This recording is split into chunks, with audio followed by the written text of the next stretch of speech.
Bonjour à tous, je suis Reha Bouhlis et vous écoutez Designer Marocain, un podcast dans lequel je discute avec des artistes, architectes, artisans et designers, tous ceux qui participent à la renommée du design marocain. Avec mes invités, on parle de leur parcours, de leurs sources d'inspiration, de leurs projets, tout en décryptant ensemble la situation du design au Maroc. L'objectif, apporter une dose d'inspiration et de motivation pour les idées et projets créatifs marocains. Pensez à vous abonner sur SoundCloud ou Apple Podcast pour ne pas louper un épisode et n'hésitez pas à me suivre sur Instagram où je suis le plus active, @designermarocain au pluriel. Mon invité du jour n'est autre que Mouna Fessifehri, designer d'espace et d'objets que vous connaissez certainement. Elle a été passionnée de finance avant de suivre son instinct, sa nature profonde et se réaliser complètement dans la création et l'art. Avec sa démarche intuitive, cette designer autodidacte a construit sa légitimité avec de l'expérience, en exerçant auprès de son mari architecte et en confrontant ses créations au regard des autres. Elle s'affirme avec le temps et en toute humilité, comme vous allez l'entendre dans cet épisode. Mouna nous embarque dans son univers créatif, dans son défi de réintroduire les tissus du patrimoine marocain dans nos intérieurs, tout en proposant des produits dans l'air du temps. Elle partage cette relation de confiance et le travail à quatre mains avec les artisans, et elle détaille à travers son fauteuil Lady Nawel son approche du design écologique. C'est designer qui vibre pour son métier, transmet à travers ce podcast un message pour l'ensemble des designers, pour se réunir et s'organiser afin de lutter contre les problématiques et les défis du design au Maroc, pour que le rôle du design soit enfin reconnu par la société marocaine. Je vous laisse écouter Mouna et je vous souhaite une très bonne écoute à tous. Bonjour Mouna, je suis ravie de t'avoir sur le podcast Designer Marocain. Bonjour Reha, je suis honorée par ton invitation. Super. Et très heureuse d'être avec toi. Je commence toujours par une petite question que je pose à tous mes invités. Quel métier tu rêvais de faire quand tu étais enfant? Alors, ça c'est une bonne question. Écoute, quand j'étais enfant, d'abord mon passe-temps favori était de peindre. D'accord. C'était toujours un moment d'extase, de plaisir. Et je peignais dès que j'en avais l'occasion, les mercredis après-midi, les samedis après-midi, peu importe. J'avais toujours mon pinceau et mes tubes de peinture à proximité. D'accord. Donc, plus une vocation d'artiste quand tu étais enfant, alors? Oui, absolument. Absolument. Donc, je rêvais que c'était un petit peu mon rêve de pouvoir être un jour une artiste, quoi, mais je rêvais donc de peindre, mais je ne savais pas trop comment m'y prendre pour en faire un métier. D'accord. Donc, je finissais par me dire que ce n'était pas un métier, voilà, et je gardais ça comme un hobby, comme un plaisir. Bon, il y a quand même quelque chose qui est revenu pendant l'adolescence. Je commençais sérieusement à penser à quelque chose de créatif, à un métier créatif. Et à l'époque, ce qui était un peu dans le métier dans la tendance ou les études dans la tendance, c'était de faire du stylisme modeling. D'accord. Donc, qui touchait bien entendu à la création. Ouais. Mais finalement, il fallait faire des études sérieuses et avoir des vrais diplômes. Et c'est ce que j'ai fait.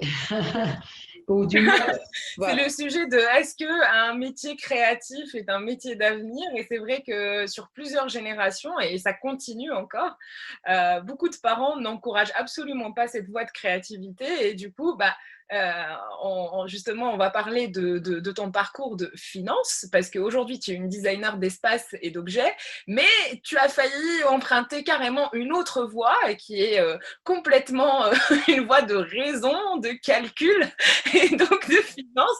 Alors, qu'est-ce qui s'est passé? Comment t'es passé d'une envie créative à justement ces études de finance?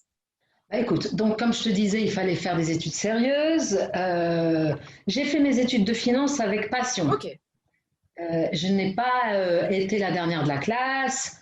Je me suis impliquée complètement. J'ai apprécié ce que je faisais. J'avais intérêt, sinon je n'allais pas passer des années en train de faire des études dégoûtantes. Enfin, c'est clair. Mais il y avait toujours en filigrane, dans un coin de mon esprit, il y avait toujours le rêve de pouvoir réaliser des choses dans la création, l'art, etc. Donc, une fois mes études terminées, j'ai commencé à réfléchir de prendre un métier, bien entendu, dans dans la finance, dans ce que j'avais appris. Oui. Mais au fond de moi-même, j'étais un petit peu inquiète parce que je me disais que j'allais rentrer dans un système. Est-ce que ce système correspondait ou respectait ma nature profonde? Et là, je n'étais pas sûre. Donc vraiment, à la fin de tes études, avant de démarrer, on va dire, ta carrière professionnelle, tu as eu un vrai moment un peu introspectif finalement.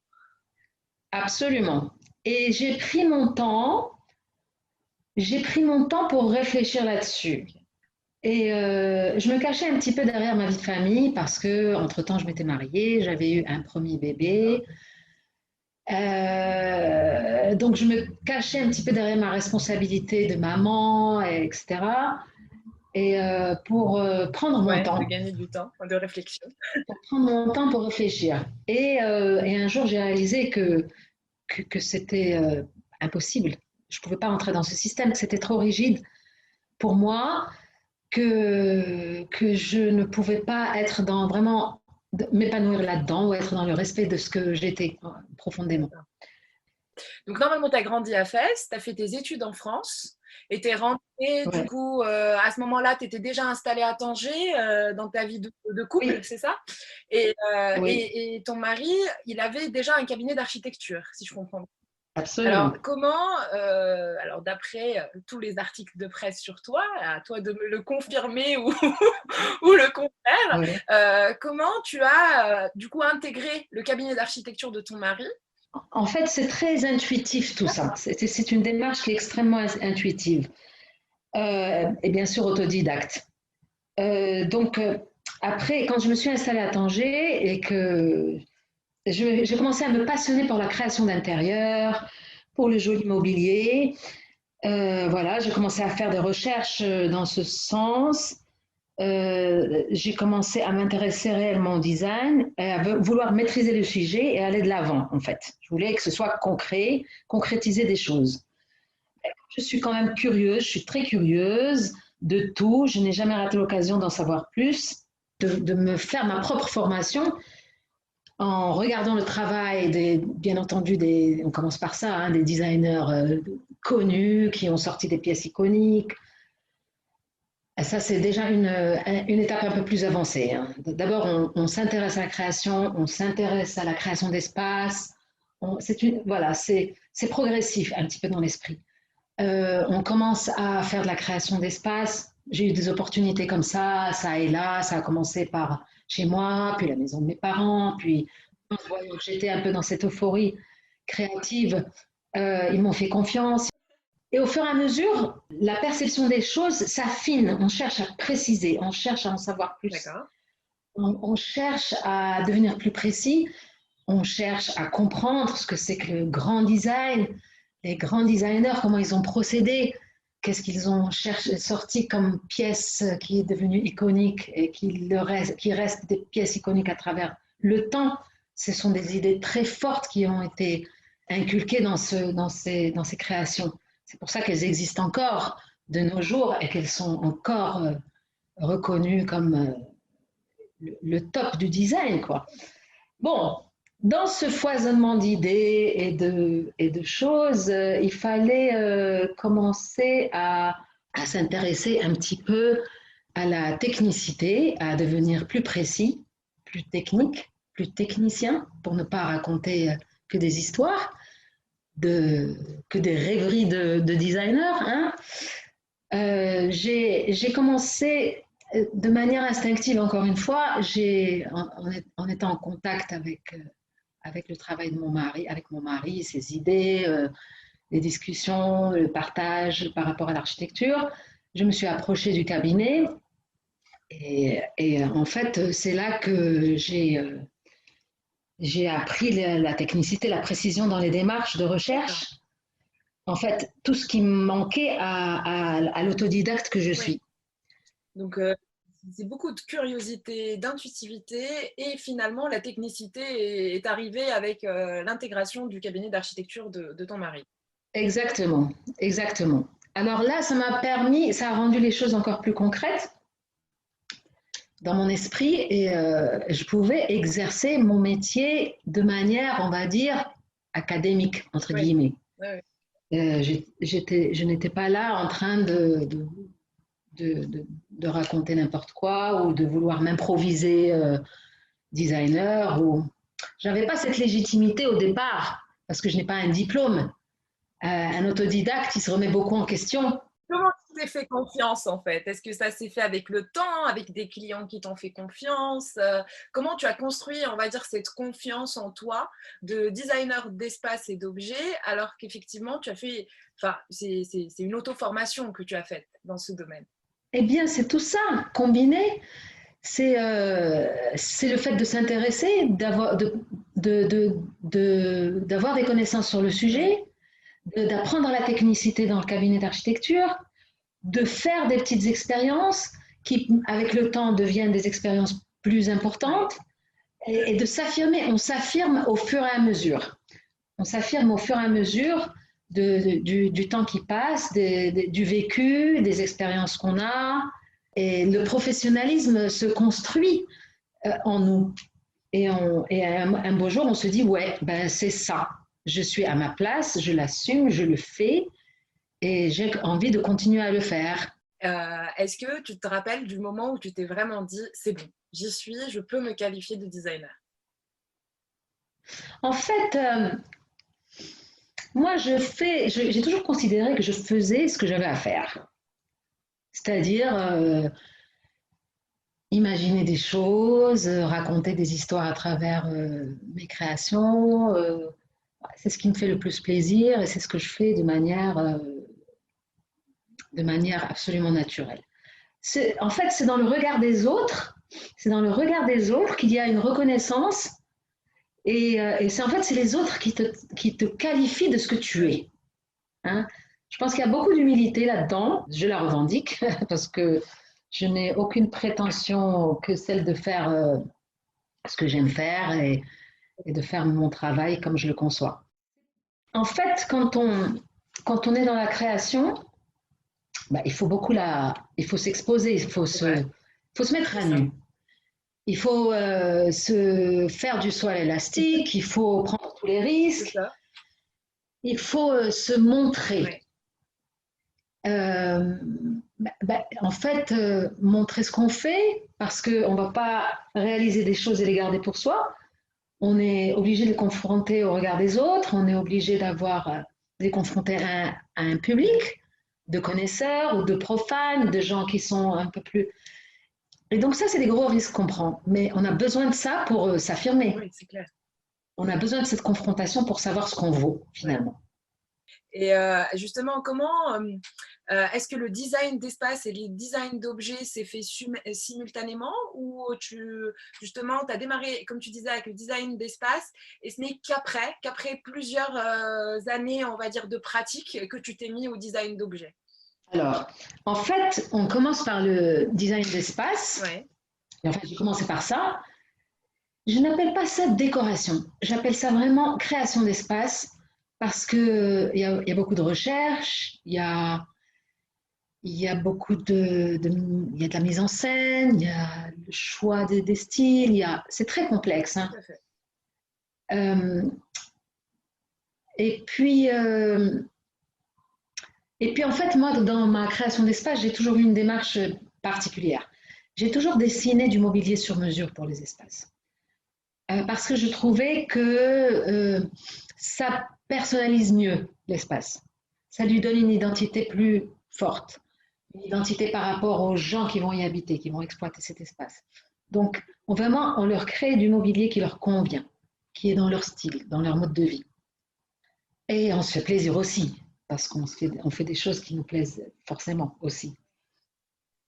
Et j'ai l'impression c'est plus compliqué, mais c'est plus jouissif, c'est plus authentique. D'accord. Je peux rapporter dans un espace des petites pièces de déco, un vase, des choses que moi-même je ne peux pas, ou je n'ai pas encore conçues, ou je ne peux pas concevoir. Et donc je peux rapporter, mais aller acheter, choisir dans d'autres magasins, chez d'autres créateurs, ou d'autres designers, ou d'autres maisons d'édition, faire des choses comme ça, pour moi c'est assez impersonnel. Donc quand je crée un espace, bah, j'y vais un petit peu à fond, quoi. C'est-à-dire, j'ai besoin de dessiner, de faire de faire le mobilier, de créer le mobilier pour cet espace. Au fur et à mesure, mais il y a une sorte de petite frustration qui est arrivée parce que on a l'impression de travailler toujours, bien sûr, dans le respect du client et de faire ce dont il a besoin, ce qu'il veut, d'être un petit peu limité par ses envies ou par ses goûts. Donc j'ai décidé de créer un autre volet dans la création et de vraiment faire des pièces de design et de faire vraiment des choses qui me plaisent, pas uniquement qui me plaisent dans le sens esthétique, mais des choses que je ressens, que j'ai envie de réaliser, que j'ai envie d'apporter dans le paysage. D'apporter ta propre signature finalement. Voilà, de répondre à des besoins, bien sûr, forcément c'est le rôle du design et du designer, avec une esthétique propre. Et voilà, j'avais plus de liberté, je considérais que j'avais plus de liberté à créer mes propres pièces, mon propre design. Et justement, est-ce que tu as été tout de suite sur une démarche, on va dire, artisanale, du sur-mesure, d'édition limitée? Alors, ça a été tout de suite l'artisanat parce que c'est ce qui est à notre portée. C'est ce qui est accessible au Maroc. Hein. Donc, accessoirement, le savoir-faire artisanal et on se tourne vers ça rapidement. Ouais, d'accord. Automatiquement, c'est ce qui est le plus accessible. L'artisanat ne permet que l'édition limitée. Oui. Hein. Et le débouché dans le design, les débouchés ne permettent que l'édition limitée, malheureusement. D'accord, okay. Actuellement, au Maroc, c'est la situation. Donc, des petites séries vraiment faites à la main et des collaborations avec des artisans. Oui. Et justement, quel est ton rapport avec l'artisanat? Est-ce que comment tu as fait cette démarche de trouver les artisans qui comprennent finalement tes objets signatures et qui arrivent à travailler ton objet? Quel a été ton chemin, on va dire, vers cette collaboration et ce partenariat artisanal en tant que designer? Bah, écoute, je pense que pour arriver à se réaliser, c'est très compliqué. Hein, le facteur humain est très difficile à gérer au Maroc, on le sait. La collaboration se fait petit à petit et parce qu'il faut construire, en fait, c'est une relation qui se construit avec l'artisan. Une relation de confiance. Lui a besoin d'être en confiance et moi aussi. Lui a besoin d'être en confiance dans la mesure pour me suivre un petit peu dans mes délires, je vais dire, parce que je vais lui proposer des choses, des formes qu'il n'a pas l'habitude de faire. Par contre, moi, je sais qu'il peut y arriver parce qu'il y a une technicité dans son travail, il y a un savoir-faire, il y a beaucoup de choses.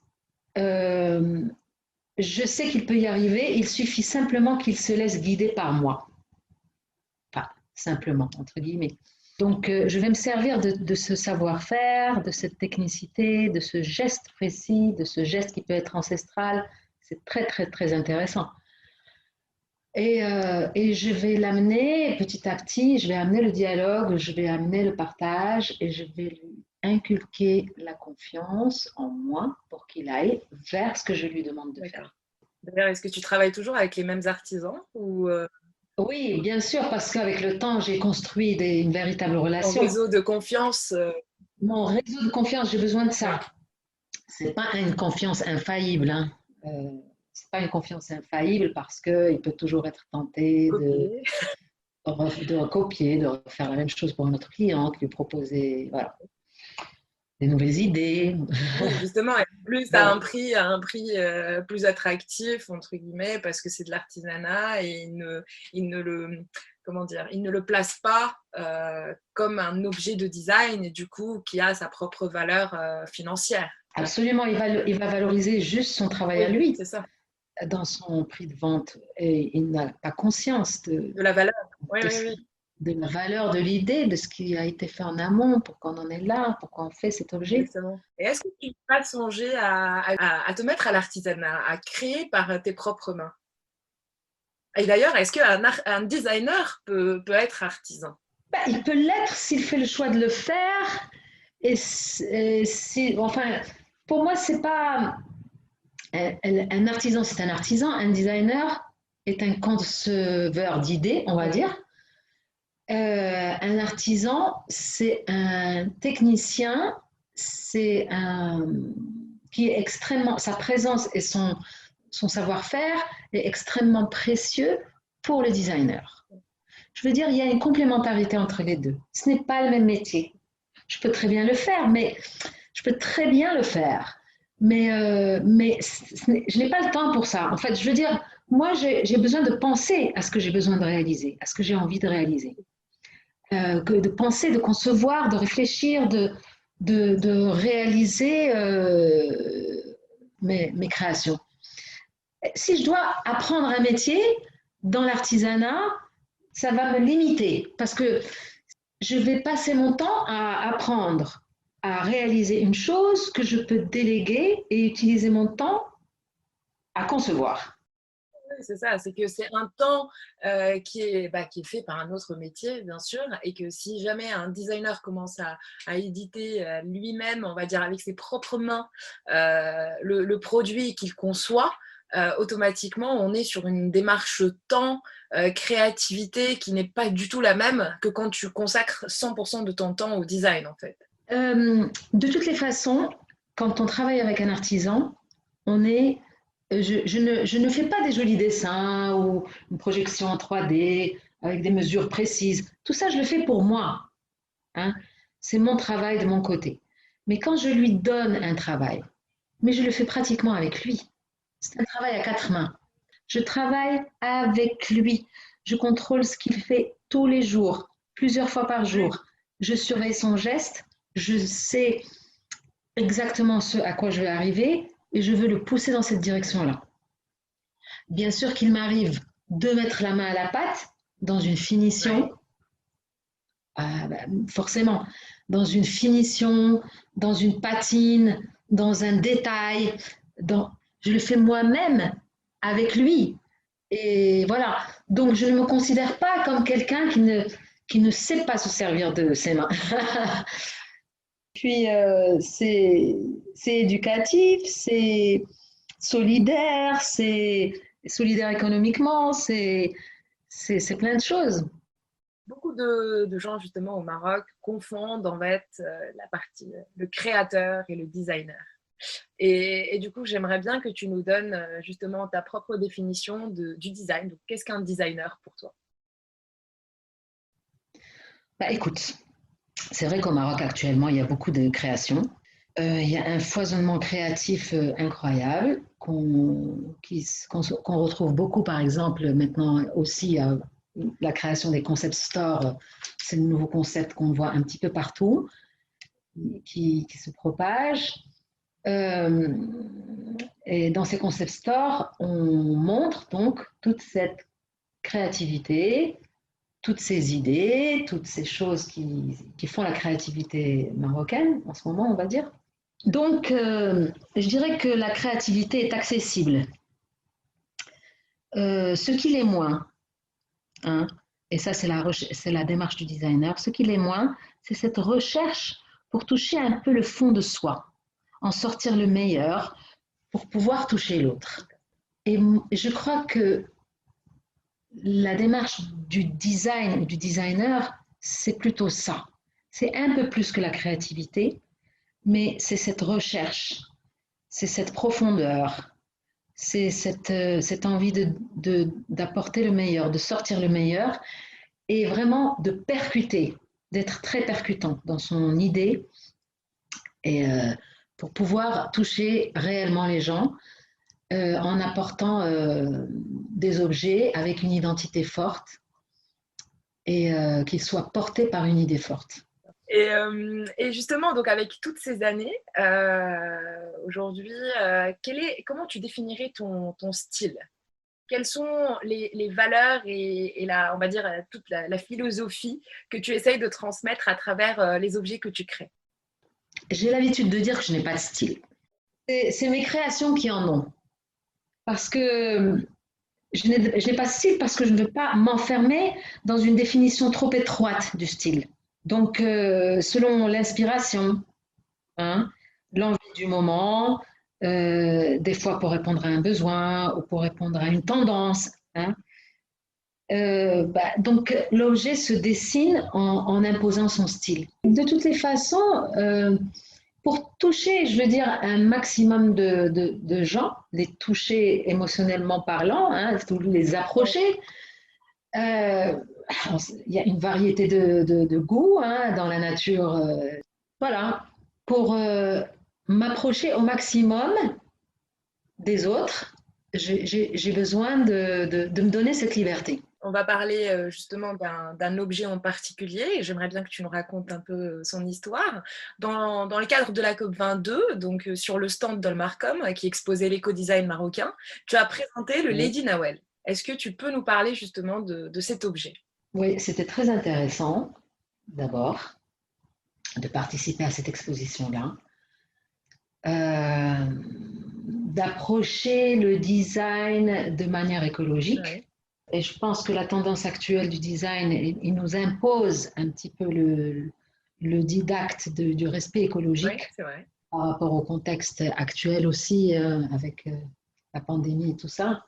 Il y a un tas de valeurs qui sont remises en question et on commence à redéfinir les choses autrement. Ouais. Donc, comment je suis partie, franchement, il y a quelque chose qui m'a beaucoup inspirée. Je me suis inspirée d'un concept d'une tour qui s'appelle la Warka Tower, d'une tour qui a été réalisée par un designer italien, Vittori. C'était pour répondre à des besoins. Ce sont des tours qui ont été conçues pour des régions arides en Afrique subsaharienne. Donc c'est une tour qui a pour fonction de transformer l'humidité de l'air en eau. D'accord. Et sa structure est en bambou. Alors j'ai été quand même fascinée par la force du concept et le résultat qu'il apporte. Donc il y a une simplicité dans la structure avec le bambou qui n'empêche pas l'énorme prouesse technique, qui permet, on couvre cette structure en bambou avec une bâche qui recueille cette humidité, qui la transforme en eau, etc. Donc, ça m'a vraiment nourri quelque chose dans mon esprit. Et c'est de là que j'ai choisi peut-être le bambou comme base de travail. Je voulais quelque chose qui symbolise la nature, le respect écologique dans la mesure où le bambou est une matière qui est vraiment à la portée, qui pousse facilement dans des régions du monde. C'est-à-dire qu'on n'a pas besoin de le développer avec une agriculture intensive qui utilise des moyens techniques ou des choses qui agressent la nature. Donc, il pousse tout seul, on vient et on le cueille. Très simple. C'est vraiment une vraie richesse. En plus, il est extrêmement solide, il est esthétique. Donc, ça répondait à un tas de critères. Pourquoi le choix de cette forme? Pourquoi vouloir faire un fauteuil Emmanuel, une pièce de design iconique des années 60-70 qui était sortie du paysage. C'est une pièce de mobilier qu'on ne voit plus, qui a fait son époque. Je voulais quand même revenir sur ça, c'est important pour moi. Comme d'autres designers internationaux ont pris la liberté de reconcevoir cette chaise Emmanuel à leur façon, dans leur style, je me suis dit, pourquoi pas moi? Et moi aussi, j'ai le droit de refaire la chaise Emmanuel à ma façon, avec mon style. Pourquoi eux et pas moi? Donc, les grandes lignes directives de cette pièce, ce sont les dimensions. Donc, c'est une pièce avec une serre qui s'impose, qui a une certaine envergure, une certaine volumétrie. Donc, j'ai respecté ça. Pourquoi ma chaise s'appelle Lady Nawel? Parce qu'en fait, c'est un clin d'œil à la chaise, à Emmanuel. Emmanuel, Nawel, je marocanise le concept, quoi. Voilà. Ensuite, Avant de penser d'ailleurs à cette forme qui fait un petit peu référence au fauteuil Emmanuel, j'avais déjà eu l'idée et l'envie de faire quelque chose avec plein de fils, avec beaucoup d'ornementation, de quelque chose où on a l'impression au départ d'ailleurs c'était une espèce de fauteuil crapaud, club, voilà, on s'enfonce dans un tas de... C'était l'idée de départ, comme un tapis haute laine s'enfoncer dedans. Et puis, au fur et à mesure, et c'est ça le principe de la conception, on part d'une idée et on arrive à autre chose parce que, au fur et à mesure de la réflexion et au fur et à mesure que les choses avancent, on modifie, on rajoute, on précise, et jusqu'au moment où il n'y a plus rien à changer, il n'y a plus rien à faire évoluer, il n'y a plus rien à améliorer. Et donc, à ce moment-là, on considère que le travail est fini et qu'on peut y aller. Voilà, donc j'ai fait ma structure en bambou et j'ai voulu apporter une touche marocaine et j'ai voulu l'orner avec de la laine fabriquée chez nous dans le Moyen Atlas, dans des villages. Je suis partie au départ, c'était l'idée. J'ai fabriqué cette laine de manière complètement écologique. Je suis allée chercher un savoir-faire qui était complètement mis à l'écart. Euh, des gens qui n'utilisaient plus ces méthodes, qui ne travaillaient plus comme ça, qui ne travaillaient plus même plus leur laine, qui c'était fini. Et je leur ai fait ressortir un petit peu leur chaudron, leur teinte d'origine naturelle pour me filer et me teinter cette laine de la manière la plus écologique possible. Et c'était une belle aventure. C'était une belle aventure parce qu'ils se sont remis au travail, et ils ont fait les choses comme on les faisait à l'origine avec la laine. Parce que tu sais, pour teinter le vert, on utilise de l'olive. Pour teinter avec du rose, on utilise une fleur, je sais pas, le coquelicot. Et, enfin, ce sont des teintes et des pigments complètement naturels. Et c'était assez fascinant de comprendre tout ça. Comment tu as choisi tes couleurs? Ah ben écoute, moi j'aime beaucoup la couleur. Je crois que je la manipule assez bien. Je peux plus te dire, hein, j'ai juste imaginé ma combinaison de couleurs. Il y a du bleu, du vert, du blanc. Il y a du bleu majorel, on va dire, qui est mélangé avec du vert anis, il y a de l'écru. Il y a une autre version avec un rose lilas, un rose un petit peu vintage, qui remplace le bleu de la version d'origine, que j'aime beaucoup aussi. Donc un rose vintage avec le vert, j'ai gardé le vert et les crus. Donc j'ai changé que le bleu par le rose pour faire deux versions complètement différentes et donner un choix. Donc, c'est des couleurs qui ont été choisies plutôt à l'instinct. Oui, une composition de couleurs, je la voulais la plus réussie possible pour être surprenante, intéressante et créer quelque chose d'un petit peu particulier et différent. Et justement, depuis cette chaise Lady Nawel, est-ce que tu t'es inscrit de plus en plus dans une démarche éco-responsable dans tes créations? Et d'ailleurs, est-ce que le marché marocain est prêt pour ça?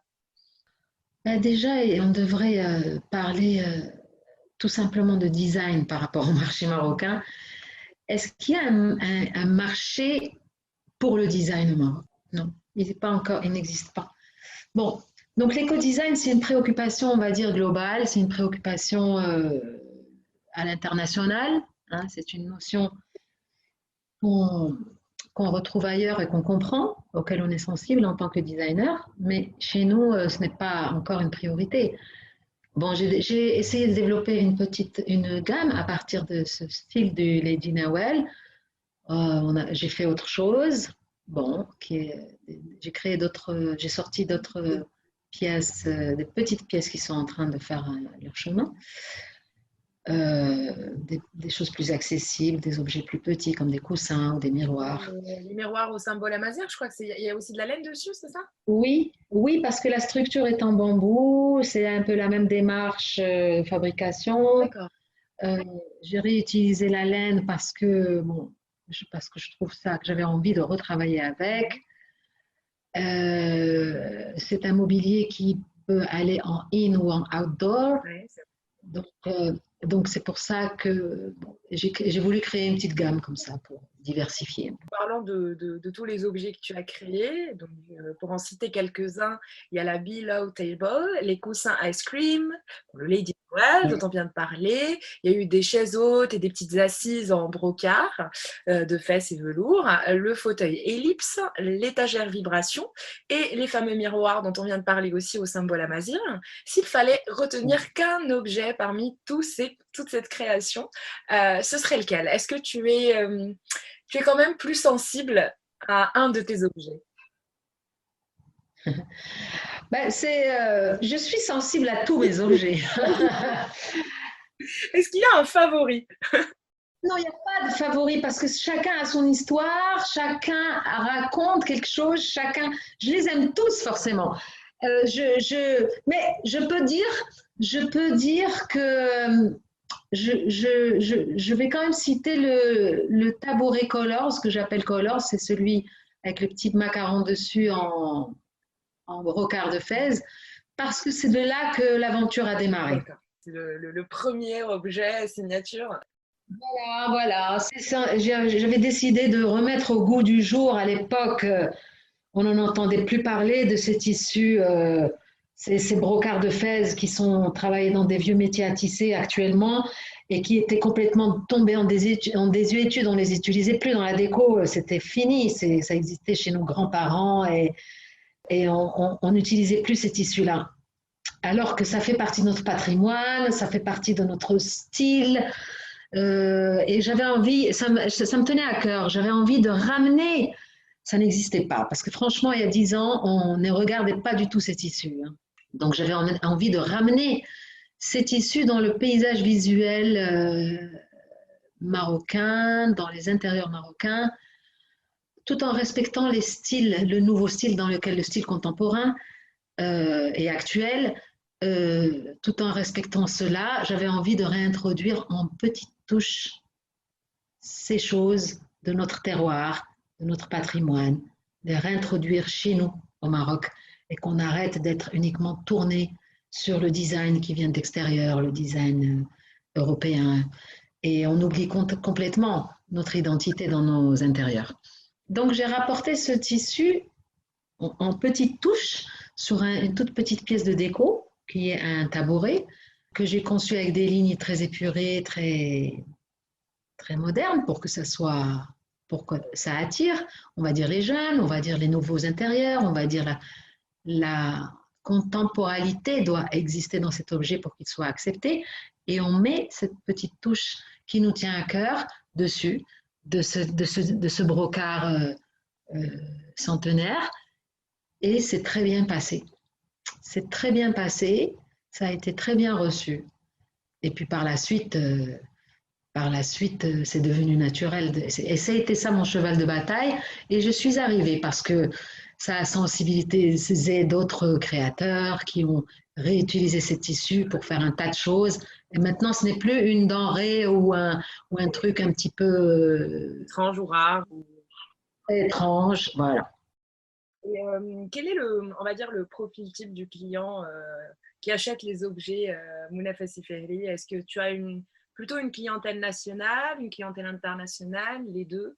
Avoir une clientèle, c'est trop dire hein, pour le designer au Maroc. Bien sûr, il y a un groupe de personnes, il y a des gens qui sont sensibles. Les gens apprécient la nouveauté. Certains sont surpris, d'autres apprécient réellement, d'autres dans une petite mesure, d'autres consomment vraiment. Oui, les gens, ils ont cette. On ne va pas acheter une pièce de design parce qu'on a besoin de ça chez soi, mais on craque sur un objet. Donc ça reste quand même une approche un peu luxueuse ou un peu superflue. Je vais acheter une pièce de design parce que j'ai craqué dessus, mais je ne vais pas l'acheter parce que c'est une pièce de mobilier que je peux intégrer chez moi naturellement. C'est ça qui rend le marché difficile. Parce que c'est perçu plutôt comme un objet d'art finalement. Oui, pour un objet d'art, Voilà, on ne voit pas la fonctionnalité tout de suite. On voit juste le côté émotionnel, ce qui va nous procurer et qui va nous permettre de craquer ou pas. Ce qui limite beaucoup les opportunités les débouchés, on va dire, du design au Maroc. On va revenir sur tes étapes de création. Tu t'es auto-formée. Est-ce que tu as une démarche classique ou tu as une démarche particulière quand tu crées tes objets? J'ai une démarche qui doit être celle à peu près de tout le monde, hein. Mais ce que j'ai envie quand même de préciser, c'est que l'idée de l'objet sur lequel on va travailler, elle va exister dans l'esprit auparavant. On va cogiter dessus, on va l'imaginer, on va en rêver, on va l'avoir dans l'esprit de manière... l'objet va exister d'abord dans notre esprit. Et c'est quand il existe réellement et que cette idée nous touche vraiment et qu'on sait déjà comment elle va être. On sait déjà comment cet objet va être. On le sait dans notre tête, dans notre esprit, avant. Donc c'est une démarche qui se fait de manière consciente ou inconsciente auparavant. C'est-à-dire avant de prendre réellement une feuille et un papier et de se mettre à dessiner. C'est très très important. C'est de là que ça démarre. Mais donc, on a cette idée en tête, elle prend forme de plus en plus, et vraiment, quand elle existe en nous, on la couche sur le papier. Ensuite, on se met à dessiner, et là, il y a un petit moment qui est difficile, parce que cet objet, on l'a rêvé. Maintenant, il faut que ce soit concret. Il faut lui donner vie. Donc, pour lui donner vie, il faut être très précis. Là, il y a des étapes très précises à suivre. Donc, on commence par dessiner. Ensuite, on commence par définir exactement les mesures, ce qui va donner l'aspect final. Et il ne faut pas se louper à ce moment-là. Ensuite, une fois qu'on a bien précisé les choses, on passe à une projection en 3D pour voir la réalité de tout ça. Est-ce que c'est réaliste? Est-ce que c'est précis? Est-ce que ça répond à certaines normes? Que ce soit fonctionnel, pratique et accessible à l'utilisation, forcément. Voilà, une fois qu'on a précisé toutes ces choses-là, eh bien, soit on fait une maquette pour que ce soit encore plus précis dans notre esprit, soit on fait un proto.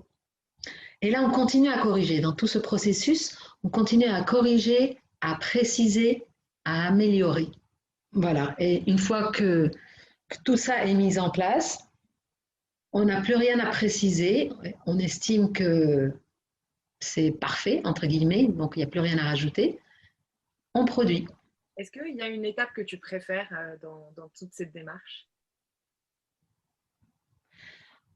Chaque étape a son mode de vibration, je vais dire.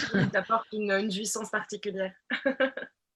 Oui, et en fait, ce qui est incroyable, c'est qu'une fois que l'objet est là et qu'il est devant soi Ouais.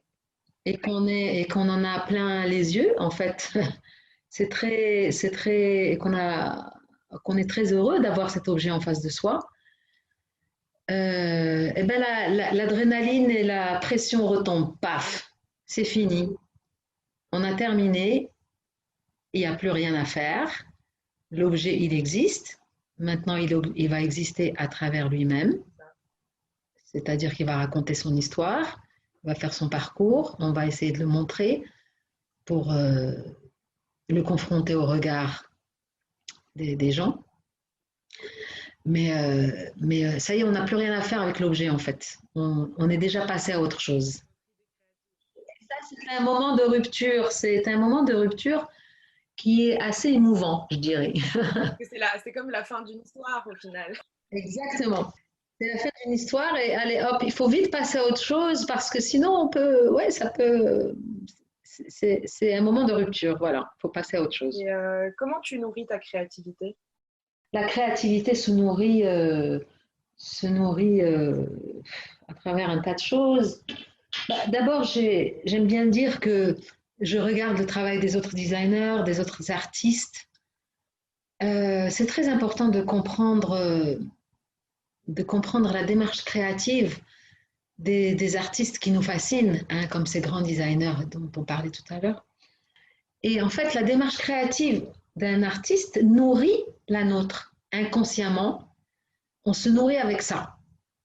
Bien sûr, il y a d'autres domaines qui nourrissent la créativité. Il y a l'histoire de l'art, il y a le cinéma, par exemple.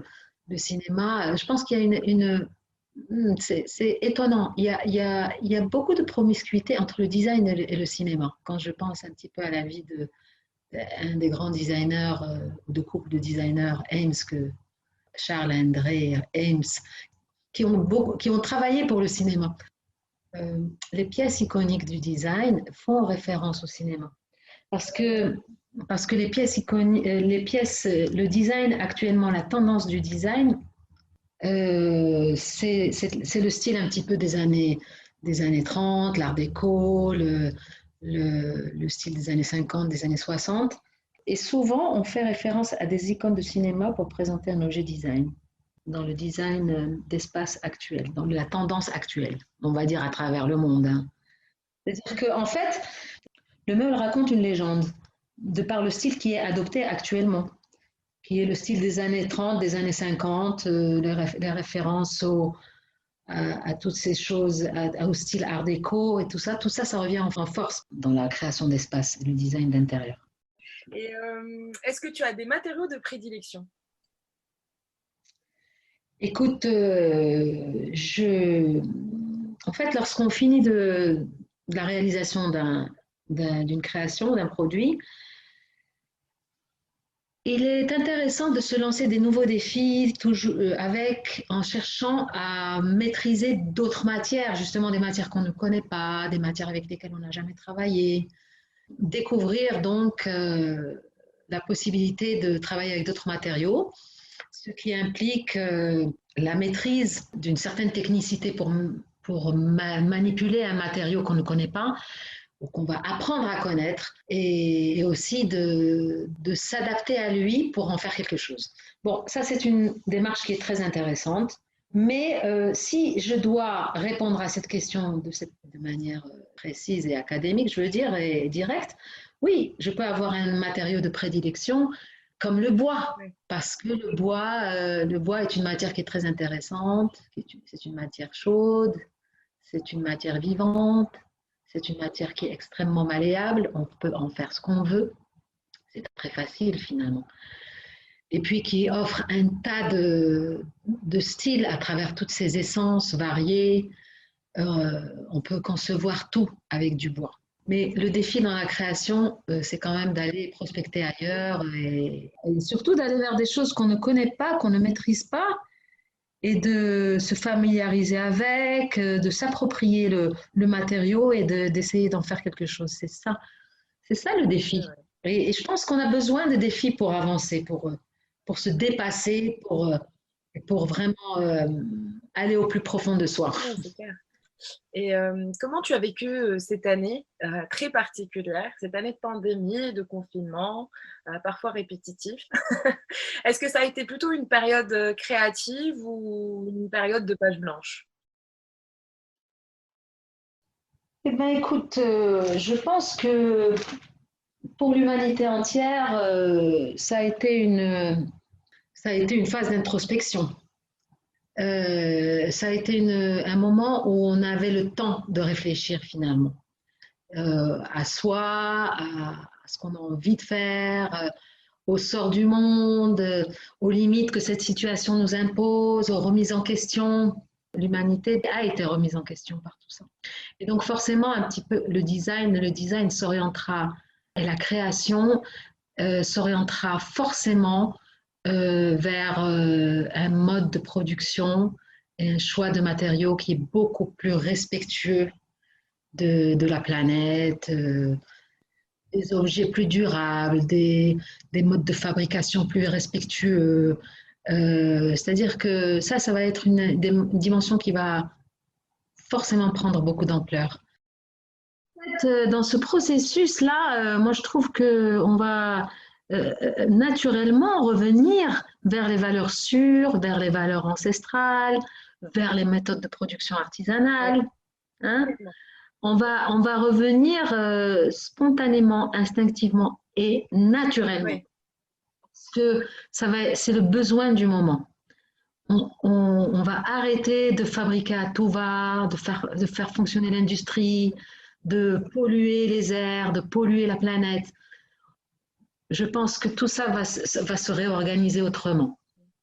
Et dans ce sens-là, on s'oriente de plus en plus vers un style qui est plus nature, plus bohème, plus voilà, le bling, l'artificiel. Son image va se ternir naturellement. Et on va être plus orienté vers les matériaux qui sont naturels et un mode de production plus respectueux et on va aller vers plus d'authenticité. Oui, oui, tout à fait. Là, on va passer à notre troisième volet. Tu fais partie des designers les plus renommés du Maroc. Pour toi, comment tu as percé dans le milieu du design? Est-ce que ça a été plutôt par justement le bon réseau, bon moment, une exposition en particulier qui t'a fait connaître, un article de presse qui t'a fait connaître?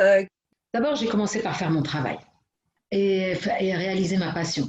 Et puis à un moment, on se dit, bon, on travaille dans la création d'espace, mais on a envie que les choses prennent un petit peu plus de proportions, on a envie de les montrer, on a envie de plus de reconnaissance, on a envie de confronter, mais une reconnaissance nombriliste, non, c'est pas ça. On a juste envie de faire ses preuves et de se mettre et de se montrer devant une population plus large. Le design, pour qu'il existe, il faut qu'il soit confronté au regard des autres. J'ai eu une opportunité très, très, très intéressante. Je pense que ça a commencé un petit peu à ce moment-là, par un mécène. Il y a un seul mécène au Maroc, on va citer son nom, c'est le groupe Allmarcon, qui invite des designers à exposer leur travail et qui communique très bien là-dessus, sur ces manifestations qu'il organise, ces expositions. Et il communique très bien là-dessus. Ben, je crois que ça a été un point de départ parce que la presse s'est un petit peu penchée sur le sujet, à l'appréciation de tout un chacun, d'un journaliste qui a apprécié un travail, il en a parlé. Et puis voilà, c'est pour ça qu'il y a eu des articles de presse, c'est pour ça qu'il y a eu d'autres expositions, c'est comme ça qu'il y a eu une espèce de publicité qui a fait connaître les produits, qui a fait connaître le travail. Et voilà. Et comme je te disais, le design a besoin qu'on en parle pour qu'il puisse exister. Oui, oui, c'est sûr. Effectivement, la nouvelle génération utilise beaucoup les réseaux sociaux pour se faire connaître.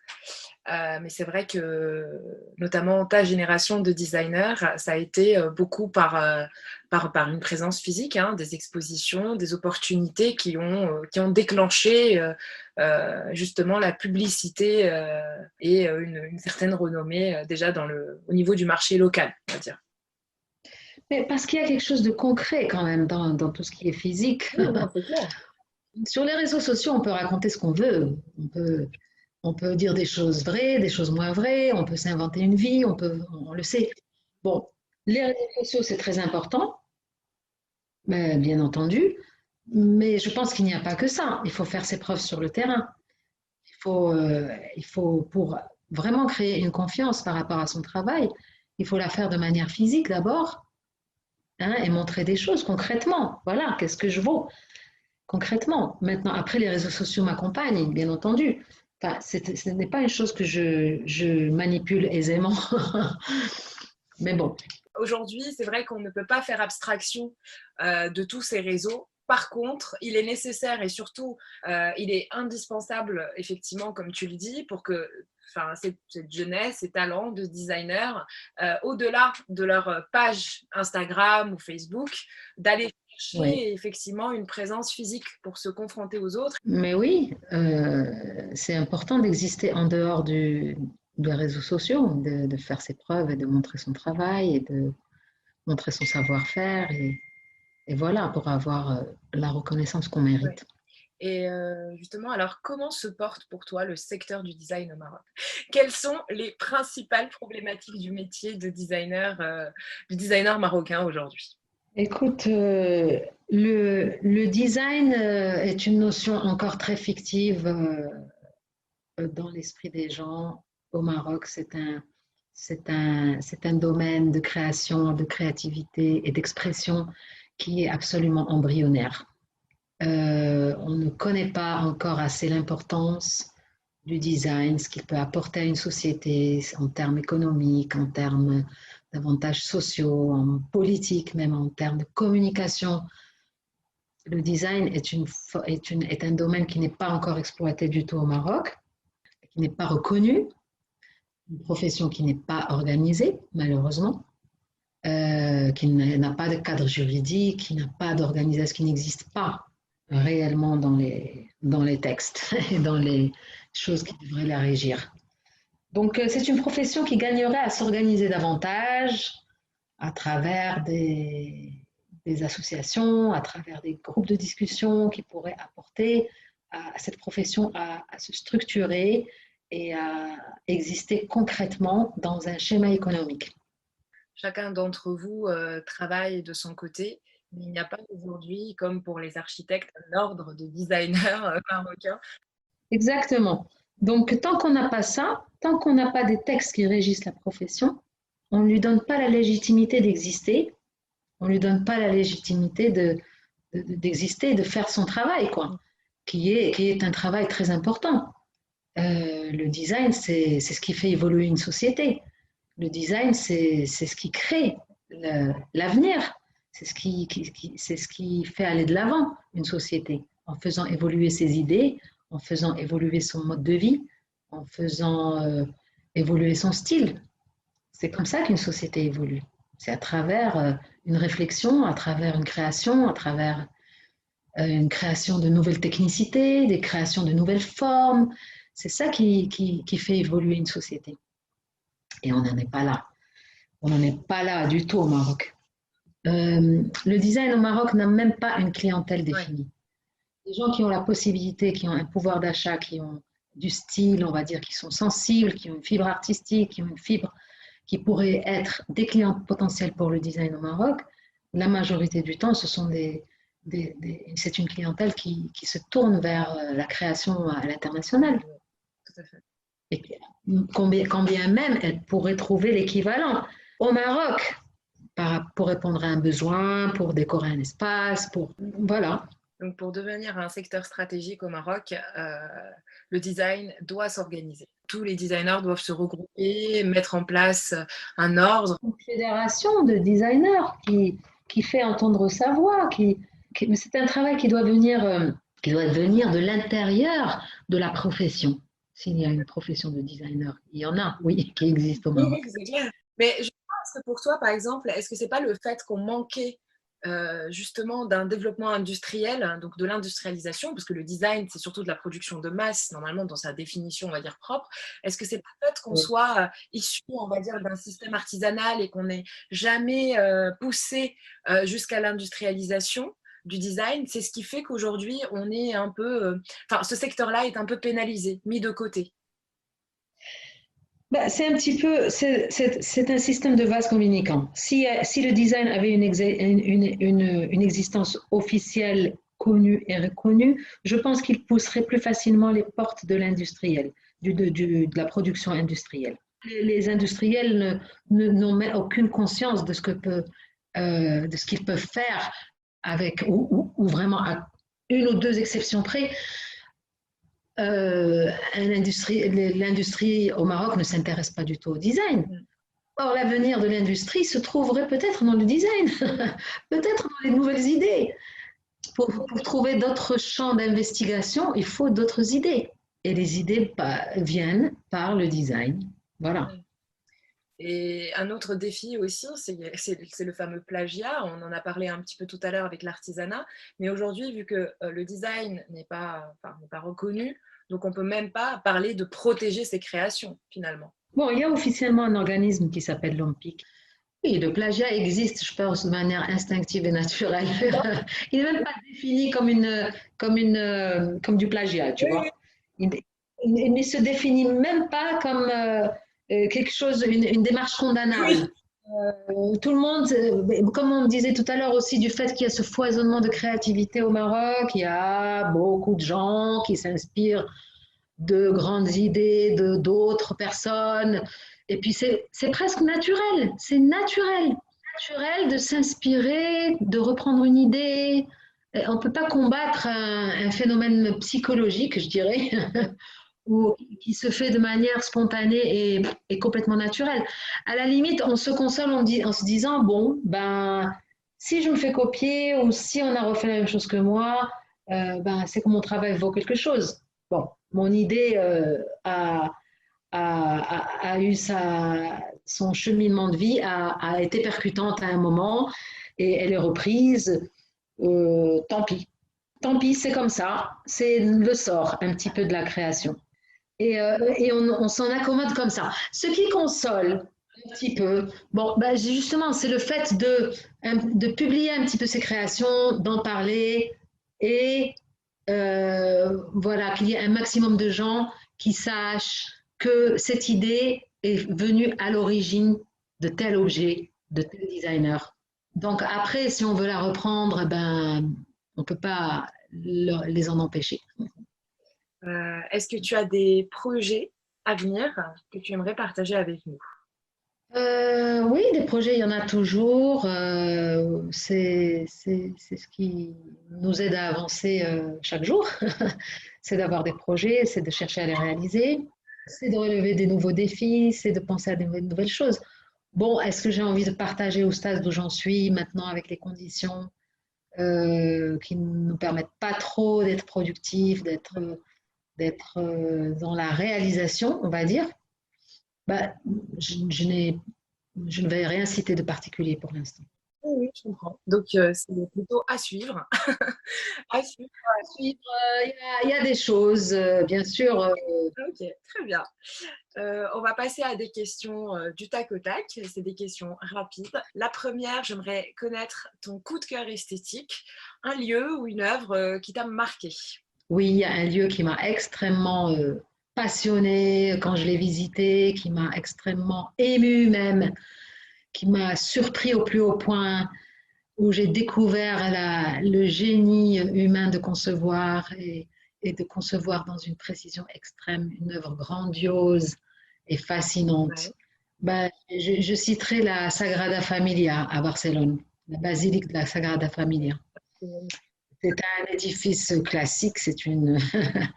Mais j'aime bien quand même dans les grands coups de cœur et dans les grandes références, j'aime bien aller vers les valeurs sûres, les choses à partir qui ont été à la source des choses.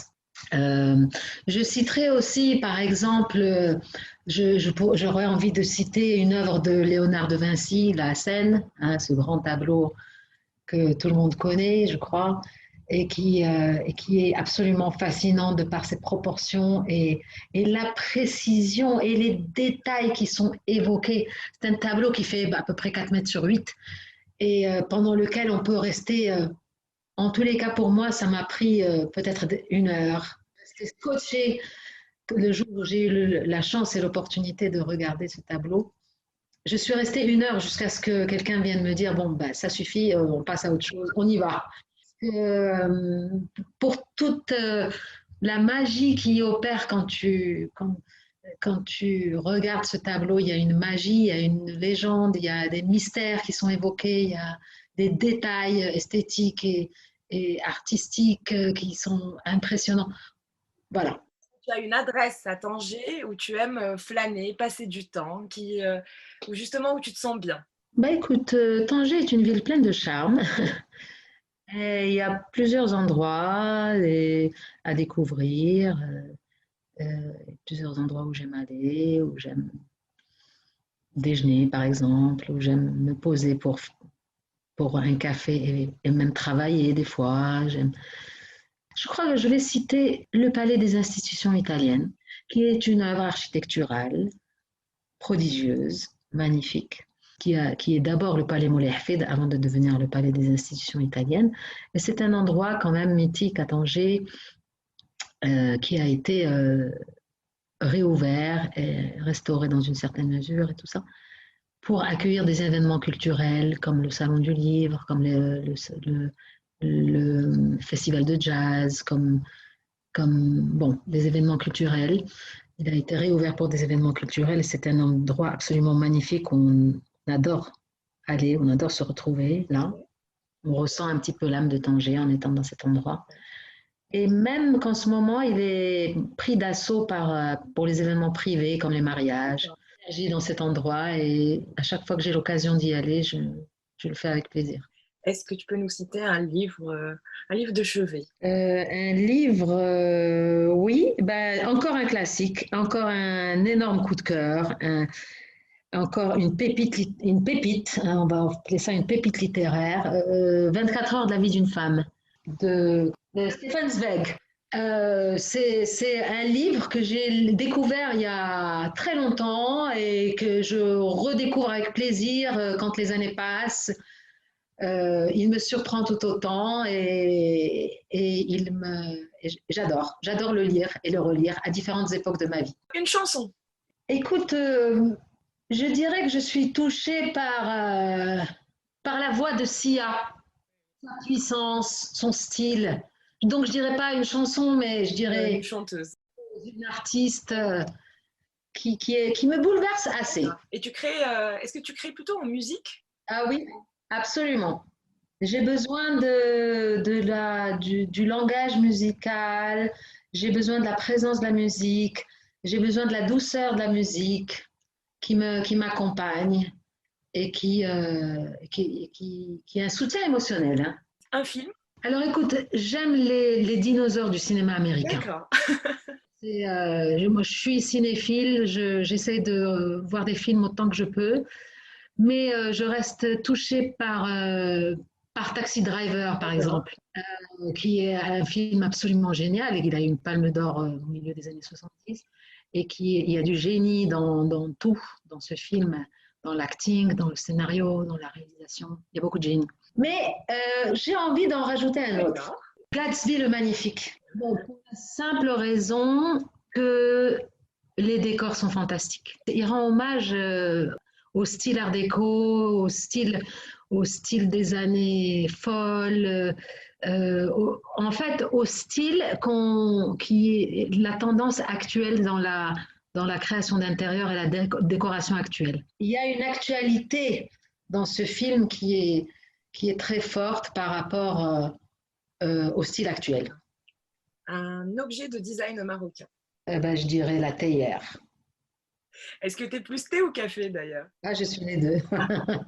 Je suis les deux. Je dirais la théière parce que j'ai une histoire familiale avec la théière. C'est un objet qui en a fasciné plus d'un. Hein. Tous les designers marocains ont fait leur théière, d'ailleurs. Mais ça reste quand même un objet fétiche et un objet culte pour moi. C'est un objet qui résonne un petit peu dans mon affectif parce que j'ai une histoire, je te disais, avec la théière. Quel serait ton message à adresser aux jeunes Marocains qui souhaitent emprunter la voie du design? Là, on n'est plus sur du tac au tac, on est plus sur une question sur justement ton expérience en tant que designer au Maroc. Qu'est-ce que tu pourrais conseiller à ces jeunes Marocains qui choisissent de faire une carrière dans le design? D'abord, je pense qu'on ne choisit pas de faire du design, mais on est avec. Il faut vibrer au plus profond de son être pour s'accrocher à ce métier qui, comme on disait tout à l'heure, est un métier difficile, qui n'a pas une existence officielle au Maroc, etc. Donc, il y a un tas de difficultés dans cette profession pour se réaliser dedans.